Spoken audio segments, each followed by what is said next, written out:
여러분 안녕하십니까? C채널 뉴스입니다. 시각장애를 극복하고 한국인 최초로 백악관 차관보를 지낸 고 강영우 박사를 추모하는 예배가 드려졌습니다. 참석자들은 오직 믿음으로 온갖 역경을 이겨낸 강영우 박사의 발자취를 이어가자고 다짐했습니다. 이인정 기자의 보도입니다. 2001년부터 2009년까지 한국인 최초로 백악관 차관보를 지낸 고 강영우 박사. 강영우 박사가 세상을 떠난 지 어느덧 2년이 지났습니다. 강 박사를 기억하는 한국 내 지인들이 고인의 삶과 정신을 추모하기 위해 한자리에 모였습니다. 시간이 지나도 강 박사의 삶이 잊혀지지 않는 이유는 14살의 나이에 사고로 시력을 잃어야 했던 어려움을 깊은 신앙과 특유의 성실함으로 이겨내고 꿈을 이룬 삶의 승리자였기 때문입니다.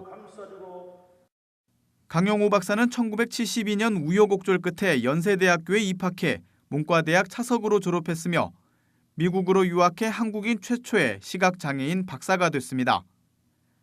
마침내 백악관 국가장애위원회 정책차관보에 올라서는 미국 5,400만 장애인들의 자립과 사회통합을 위해 온 열정을 다했습니다. 추모예배 설교에서 잠실교회 원광기 원로 목사는 강영우 박사는 한때 육신의 빛을 잃어 절규해야 했지만 주님을 만나 소망을 가지고 최선을 다했고 마침내 자신의 꿈을 이뤄냈다며 고난을 오히려 유익으로 여겼던 바울과 같이 한평생을 살았다고 전했습니다. 최선의 노력을 다하고 기도하는 중에 좋은 사람들을 만나고 그래서 그는 꿈을 이룰 수가 있었고 많은 후학들에게 장애인들에게 소망을 주는 꿈의 실현자로 나타나게 된 것입니다. 생전에 강영우 박사는 자신이 살면서 받았던 도움을 잊지 않고 소외되고 어려운 이들을 위해 봉사하고 바른 인재를 길러내기 위한 장학사업을 펼치는 데 각별한 관심을 기울였습니다. 사망 한 달 전에는 전 재산이라 할 수 있는 20만 달러와 두 아들이 모은 5만 달러를 더해 평화 장학금으로 내놓기까지 했습니다. 죽음에 이른 마지막 순간에 자기의 거의 전재산을 할 수 있는 돈을 25만 불을 로터리에 우리보다 못한 사람, 고통받는 사람한테 쓰도록 맡겼습니다. 이날 추모 예배에서도 고 강영우 박사의 인재 양성의 뜻을 잇는 의미에서 서울 맹하학교와 예담 글로벌 학교 학생들에게 장학금이 전달됐습니다. 강영우 박사는 췌장암이 발견돼 시한부 선고를 받았을 때 누구보다 행복하고 축복받은 삶을 살았고 이제 작별 인사를 할 시간을 허락받아 감사하다며 주변을 정리해갔다는 일화는 유명합니다. 장애를 장애로 여기지 않고 감사의 삶으로 믿음과 열정으로 살았던 강영우 박사의 생애가 지금을 살아가는 우리에게 좋은 귀감이 되고 있습니다. C채널 뉴스 이인창입니다. 한국성결교회연합회가 다음 달에 개최할 2014 성결인의 대회를 이끌어갈 조직을 구성하고 성결교 역사의 전환점이 되는 대회를 만들자고 다짐했습니다.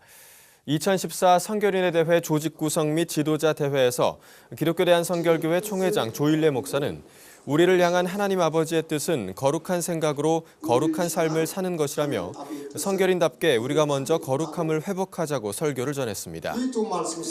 이어 참석자들은 한국교회 성도들의 성결성 회복과 한성연의 연합, 성결인의 대회의 성공적 개최를 위해 함께 기도했습니다. 다음 달 16일 신길교회에서 개최되는 2014 성결인의 대회는 성결의 복음으로 이 땅의 회복을 주제로 열리며 성결교단 소속 전국 400개 교회와 5천여 명의 성도들이 참여할 것으로 예상되고 있습니다. 이날 대회에서는 성결인의 비전 선언문이 선포될 계획이며 전국의 성결교회는 행사 당일을 한성연 주일로 지키고 대회를 위해 함께 기도할 예정입니다. 한편 한국성결교회연합회는 기독교 대한성결교회와 대한기독교 나사렛 성결회, 예수교 대한성결회 등 3개 성결교단의 연합단체며 지난 2011년 성결신앙으로 하나 되자는 목적하에 연합회가 결성된 바 있습니다. 한국기독교교회협의회가 오는 4월 열리는 한국교회 부활절 연합예배에 대한 동참을 호소하며 한국교회 미래를 위한 공동의 노력이 필요하다고 강조했습니다. 한국기독교교회협의회는 2014 한국교회 부활절 준비를 위해 기도하는 모든 이들에게 드리는 글에서 지난 1947년 시작된 한국교회 최초의 부활절 연합회는 우리 민족에게 희망을 전하기 위한 작지만 힘찬 시작이었다고 밝혔습니다. 교회협은 수차례 반복된 한국교회 분열 때문에 부활절 연합예배만이라도 하나 되어 진행하자는 간절한 소망이 이어져 왔다며 연합예배 분열은 곧 교회에 교회되지 못함에 대한 고발의 의미라고 전했습니다. 오는 4월 열리는 부활절 연합예배에 대해서는 각각 다른 곳에서 예배를 드리더라도 주제를 공유함으로써 한국교회의 연합정신을 유지하자고 요청했습니다. 교회협은 이와 함께 부활절 연합예배에 대한 논의뿐 아니라 보다 이상적이고 실현 가능한 연합운동을 추진하기 위한 광범위한 협의를 한국교회에 제안했습니다.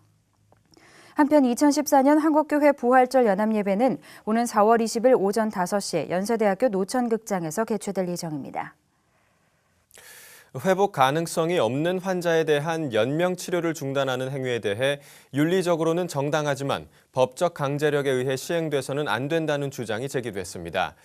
한국기독교 생명윤리협회가 개최한 생명윤리 공개 세미나에서 총신대학교 이상원 교수는 일부 의료계와 법조계에서 무의미한 진료의 중단을 법적 강제력에 의지해 뒷받침하고자 하는 시도가 이어지고 있다며 환자의 상태에 대한 판단에는 언제나 불확실성이 내재해 있으므로 제도화는 바람직하지 않다고 주장했습니다. 이 교수는 생명의 문제에 있어 친생명과 반생명의 의견이 팽팽하게 대립할 때는 친생명의 입장에 서는 것이 생명윤리의 원칙이라며 인간의 생명은 하나님에게 절대적 소유권이 있는 것이므로 인간이 가름할 수 있는 성질의 문제가 아니라고 강조했습니다. 이와 함께 GSM 통합암병원의 김민철 원장은 제도화에 따라 법을 악용할 소지에 대해 분명히 인식해야 한다며 보험금 지급이나 유산 상속에 얽힌 문제에 의료인이 개입될 가능성이 있다고 우려를 표했습니다. 일부 의료계와 법조계에서 추진하고 있는 이른바 연명치료 중단 법안은 어떤 치료로도 환자의 상태를 개선시킬 수 없는 경우 또는 환자 자신이 명확히 자율적 의사를 표현한 경우에 의학적으로 무의미한 진료를 중단하는 것에 법적 강제력을 부여하는 법안입니다. 이집트 폭탄 테러가 발생한 지 일주일이 지났습니다. 피해자들에게는 아직도 악몽으로 기억되고 있는데요. 사고 현장에서 부상을 입은 김동완 진천중앙교회 담임 목사는 지금까지 도와주고 기도해준 모두에게 감사를 전했습니다. 유성훈 기자가 김동완 목사를 만났습니다. 이집트 폭탄 테러 사건은 진천중앙교회에 큰 상처를 안겼습니다. 창립 60주년을 기념해 성지순례를 떠났지만 김옥렬 권사가 목숨을 잃었고 김동완 담임 목사를 비롯한 성도 15명이 폭탄 파편에 의해 부상을 입었습니다. 특히 김동완 목사는 오른쪽 허벅지에 파편이 박혔고 왼쪽 3개의 발가락은 절단한 상태. 오는 28일에는 봉합수술을 할 예정입니다. 김 목사는 당시의 상황을 기억하며 인솔자로 나선 김진규 목사와 재진수 집사의 희생이 아니었다면 더 큰 피해를 입었을 거라고 전합니다. 그리고 김옥렬 권사의 죽음에도 슬퍼하고 모든 유족들에게 죄송한 마음이라며 걱정합니다. 고인들에게 너무 죄송한 마음이고 또 유족들에게도 정말 죄송한 마음을 가지고 있습니다. 우리 김진규 목사님은 선교를 준비하시는 분이라는 얘기를 들었고 우리 김목렬 권사님은 기도를 많이 하시는 권사님이시고 또 재진수 집사님도 제가 얘기 듣기로는 신앙이 아주 좋으시고 테러 발생 소식이 전해지자 수없이 달렸던 악성 댓글들은 피해자들을 더욱 아프게 했습니다.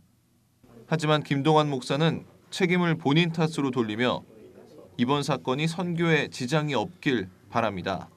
기독교인이 아니신 분들은 기독교에 대해서 비판적인 이야기를 하실 수도 있고 그래도 또 이 상황이 또 뭐 개인의 사상이나 생각을 막을 수도 없고 또 나무랄 수도 없는 상황이기 때문에 우리 기독교인이 잘못한 일이 있다면 자숙을 하고 또 오히려 선교에 방해가 되지 않도록 또 이 일로 다시금 우리가 선교하는 일에 더 열심을 가지면은 참 좋겠다 생각이 되고 본인의 건강 회복보다는 한국교회의 선교와 진천중앙교회, 그리고 이번 사건의 유가족을 위해 기도하는 김동환 목사, 그의 기도를 통해 피해자들의 상처가 치유되고 선교가 멈추지 않길 기대해 봅니다.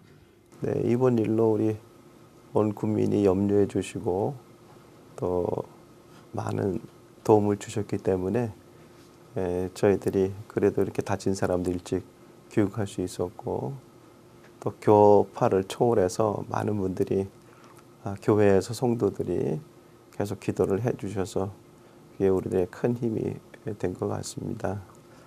병상에서 시편 말씀을 통해 위로를 받는다는 김동환 목사. 김 목사는 병실을 떠나는 기자에게 기도와 물심양면으로 도와준 이집트 한인 교민들과 진천중앙교회 모든 성도들에게 감사 인사를 꼭 전해달라고 당부했습니다. C채널 뉴스 유성훈입니다. 지난 16일 북한에 억류된 호주 선교사 존 쇼트 씨의 부인 캐런 쇼트 씨가 남편의 귀환을 간절히 기다린다며 석방을 호소했습니다. 관광단의 일원으로 북한을 방문했다가 체포돼 지금까지 북한에 억류돼 있는 존 쇼트 선교사는 한글로 만든 전도지를 두고 나와 체포된 것으로 알려졌습니다. 캐런 쇼트 씨는 남편이 북한에도 기독교인이 있지만 자유롭게 신앙생활을 못한다는 사실에 마음 아파했고 오랫동안 그들을 위해 기도해왔다며 신앙인으로서 평양에 간 남편이 아무것도 하지 못하는 상황에 무력감을 느껴 그런 행동을 한 것 같다고 밝혔습니다. 캐런은 또 남편은 정치적인 의도도 없고 북한 정부에 반대하지도 않는다면서 북한 정부와 지도자들을 위해 기도하고 있으며 북한의 기독교인들이 자유롭게 신앙생활을 할 수 있게 되길 희망한다고 밝혔습니다. 한편 존 쇼트 선교사는 영국계 복음주의 교파인 가스펠 홀 형제단 소속으로 1964년부터 홍콩에서 중국과 아시아 지역 선교를 위해 헌신해왔습니다. 수십 개 언어로 성경 검색 서비스를 제공하는 사이트 바이블 게이트웨이가 지난해 세계적으로 가장 많이 검색된 구절은 요한복음 3장 16절이었다고 발표했습니다. 이번 조사는 242개 나라에서 유입된 15억 회 이상의 검색 결과를 분석한 것으로 이 구절에 대해 한국복음주의협의회 회장 김명영 목사는 하나님의 사랑을 가장 분명하게 표현하는 부분이어서 시간과 공간을 초월해 사랑받고 있다고 분석했습니다. 요한복음 3장 16절에 이어 두 번째로 많이 검색된 구절은 예언서인 예레미야 29장 11절입니다. 이 구절은 예레미야 선지자가 바벨론으로 끌려간 유대인들에게 전하는 하나님의 평안의 메시지를 담고 있습니다. 인구 상위 10개 나라의 분석 결과는 대체로 전체 검색 순위와 비슷한 양상을 보였지만 중국은 마태복음 1장을, 일본은 창세기 1장을 가장 많이 검색한 것으로 나타났으며 전문가들은 이 두 나라가 신앙이 아닌 호기심 차원에서 성경을 접하기 때문인 것으로 분석했습니다. 또 해당 사이트에 검색된 키워드를 분석한 결과 사랑이 가장 많이 검색됐으며 평화, 믿음, 어린이, 마음 등이 뒤를 이었습니다. 한편 바이블 게이트웨이는 영어, 스페인어, 중국어 등 수십 개 언어로 성경 검색 서비스를 제공하고 있으며 지난해 4억 5,600만 명이 방문했습니다. 이 밖의 뉴스와 날씨를 전해드립니다. 대한예수교장로회 합동총회가 이단 문제에 적극 대처하기 위해 오는 11일 총회회관에서 긴급총회 주요 이단 및 이슬람 대책 세미나를 개최합니다. 총회 이대위원장 박호건 목사는 이제는 목회자가 이단을 알아야 대처하고 대책을 세울 수 있다며 참여를 당부했습니다. 교회법학회가 다음 달 17일 한국기독교연합회관에서 교회와 국가를 주제로 5차 세미나를 엽니다. 새누리당 황우여 대표와 중앙대 서헌재 교수, 김철 전 숙명여대 교수가 각각 독일, 한국, 미국 교회와 국가와의 관계에 대해 발표할 예정입니다. 성서 유니온 선교회가 전 세계 48개 최빈국 어린이들에게 해당 국가 언어로 번역된 동화책을 전달하는 제3세계 어린이 동화책 나눔 프로젝트를 전개합니다.